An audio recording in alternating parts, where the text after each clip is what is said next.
Dish.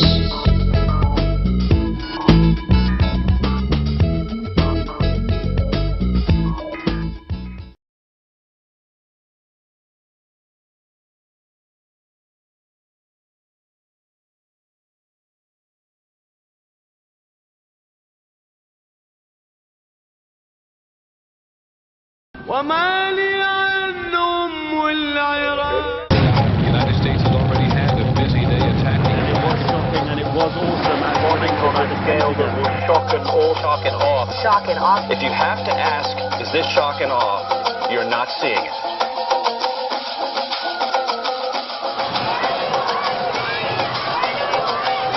We refuse to carry on business as usual while American soldiers and Iraqi civilians die under the machinery of war.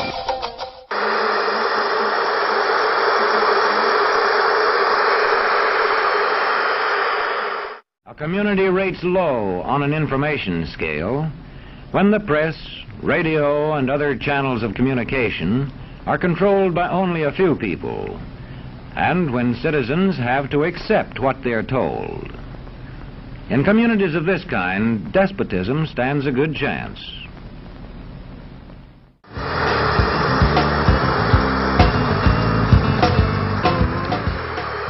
Before the war started, there was an awful lot of coverage about how the journalists were going to be covering the war.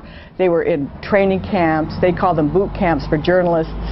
They talked about embedding and how they were going to be with the troops. And this, of course, was a big change in Pentagon policy, because for Grenada and Panama, the press had been locked out of covering those wars. And also for the first Gulf War, a very small group of elite journalists were in a pool, and they were the only ones that were able to get any information. Tell me why the Pentagon seems to want you guys, want us, to accompany these units into the front of the battle. Well, I think for two reasons. I think one is that the Pentagon realized that given the nature of miniaturized and extremely effective satellite communication systems that we can carry around with us on the battlefield, handheld satellite phones and the such, they realized that it's virtually impossible for them to effectively control us, and they would prefer, I think, to have journalists with the troops, with the military forces. So you got not only very positive coverage about the fact that the Pentagon was changing its policies, was now going to be so open and show the American public war as it really was, and allow journalists to kind of come in and be part of that and be the American public's eyes and ears. So the beginning of the war was characterized by enormously positive media coverage. Well, the embedded journalists, while it looked really good on the surface to have journalists following with troops, and certainly historical precedent where it had resulted in important coverage. The difference with Iraq was that journalists were really having to work under some pretty rigid constraints. They had to stay with troops that they initially were set up with. They didn't have their own vehicles. They had no independence. The soldiers that they talked to were not able to talk on the record to them, so they couldn't kind of give them background information or give them criticism without knowing that they were going to be revealed, their identity. Media mobilization. At least 500 reporters, photographers, and television crew members will be assigned to the military to cover a war with Iraq near the front lines. The military will provide them with protective gear in the event of a nuclear, biological, or chemical attack. And currently, 232 journalists have already been trained boot camp style for combat conditions. Embedded within the troops, not being able to be independent, not being able to move from place to place, established a particular kind of relationship between the journalists and the troops. And that's a classic strategy of public relations. It's all about establishing a relationship. And once you've got that positive relationship established, then you've pretty much formed the perspective of the journalists, not only physically to report from the American military's point of view, but also mentally and emotionally, that you have no journalistic distance from your topic. The identification with the troops and with the military became so intense for some reporters that they actually were engaged in picking out targets. One of the most striking examples is that of Gavin Hewitt, a BBC reporter, a very senior BBC reporter, who has said this publicly, that he was with a US military unit and that he noticed that some Iraqis were about to fire on them, or he thought they were about to fire on them, And he pointed this out, in effect pointing out targets to the military, and they then targeted these people and then blew them up. And he crossed the line there from propagandist to active accomplice in war. Now, if you see the war in Iraq as an illegal war, in effect an accomplice to war crimes.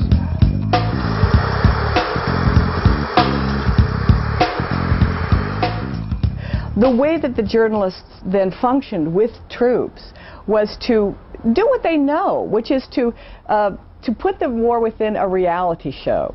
And it conformed really to a type of format that was already on television, where the excitement of going along live with somebody in a very dangerous and restricted environment, where the journalist is bringing you, the viewer, along in this empowering perspective when you're looking through the camera, and gave it the aspect of entertainment and excitement and glory and all of the positive things that we now associate with that brief moment between March and April of the Iraq reality television, right? Where you're looking through the camera, you're in the Humvee, and you're tearing through the desert, and you're on your way to Baghdad. Camp New York. It's the home of the 3rd Infantry Division from Port Stewart, Georgia. A long way from home, but tonight we bring a little bit of home to one of the sergeants in the 3rd. For now, this is Sergeant Charles Weaver's family. A new band of brothers preparing for the first war of the 21st century. And I think some of us may have forgotten, but they were stalled. They were stalled, and there was a sandstorm. They encountered more opposition than they believed, and something that finally made the Iraq War real were the carelessly slung bodies of American soldiers on a slab floor that was aired in Al Jazeera and Iraqi television. This was horrible. We got the sense that finally the war looked like a war, and it was far too real for the Pentagon, though they had promised us, to really tell us what a real war was like. And that lasted for a few days, and it's not coincidental that shortly after that is when you had the daring-do rescue of Jessica Lynch.